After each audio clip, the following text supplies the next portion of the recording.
ค่อยๆขับเด้อลาเด้อค่อยๆขับนี่กาวกินใหญ่เลยน้องโดย จะเลยตก เฮ้ยหยุดไปใส่มอดรถเดี๋ยวนี้มอดรถพากันไปใส่นี่ เอาไม่เจ้าเป็นอีหยังมายุดค่อยหยังก็ไปเล่นไพ่มา จะไปเล่นมาแต่ทางเด้อ ก็ค่อยไปเล่นอยู่เต่าล่อบุญมาเด้ซะนะ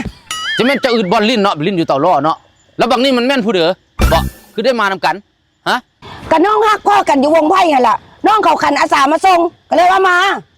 มาส่งแล้วแหละคือว่ายอกใหญ่กันปานผู้บ่าวผู้สาว หยอกใหญ่อีหยังน้องเขาขับรถมาเขาเมื่อยแล้วก็บีบพี่น้องให้เขาซื้อๆแล้วเจ้าเป็นอีหยังเดี๋ยวนี้ อันใดก็ว่าเมื่อยมันสิเมื่อยง่ายปานนั้นหรอมันยังนุ่มยังน้อยอยู่บ่แม่นมักมันแล้ววะ คันค่อยมากแล้วสิเป็นหยังแล้วพี่อีหยังบาทนี้เดี๋ยวมาเขาก็มีเงินมีคำไม่ค่อยใส่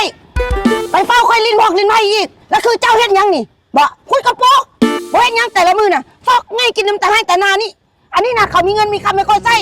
นั่งลิ้นไพ่เขาก็นั่งเฝ้าค่อยเอาน้ำไม่ค่อยกิน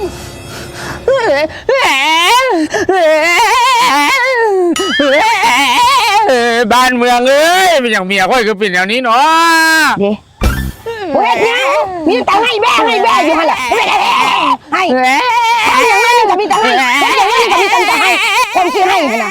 บ่เฮ็ดอีหยังเศร้าละก็ดีตัวบอกมีคนเรื่องคนเกลือค่อยซอยเจ้าน่ะอยู่น้ำเจ้าก็บ่ได้มีอีหยังเกิดขึ้นดอกแป้งบ่าวาระเจ้าอีกเจ้าฮู้บ่นอกบักลา เจ้าเราว่าแต่ค่อยทุกข์ค่อยยากเนาะจะจื้อคำเว้าค่อยไว้รถต่อไปนี้ค่อยสิเป็นเศรษฐี เศรษฐีอย่างของเจ้า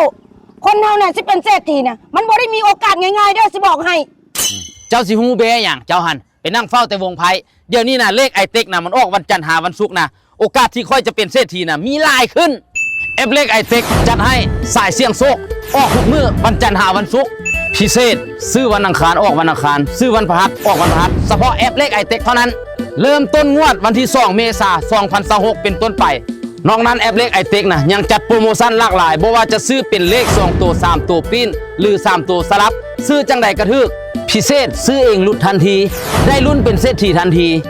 แนะนำหมู่เพื่อนมาใช้แอปก็ได้เงินค่าแนะนำเห็นแล้วบ่มีแต่ได้กับได้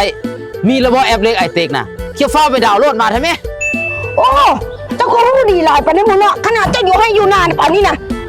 คันแอปแรกไอเต็กนะคันมันสิพารวยหลายปานนี้นะไปฉันเอาไปซื้อค่อยได้ตัวดีมา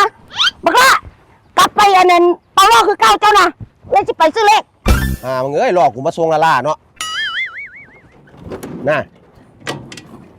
เนี่ย